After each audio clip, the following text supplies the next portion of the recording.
How to change the color temperature of your display as well as the screen refresh rate settings for your Infinix Hot 30 phone.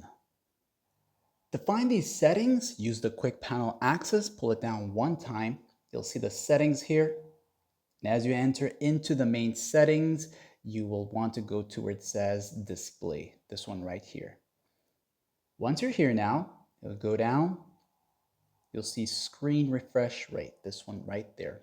And as you're in this section here, you'll be able to choose between the 90 or the 60 or have it set to the auto, which automatically switch refresh rate according to the actual usage. Okay, so not every app will be able to use 90 or 60 all the time. Okay, so you can do that decision there. And then you have the color temperature. So this may not be that useful, but switching it to the warmer color, you'll notice how there is a sort of yellow in the background.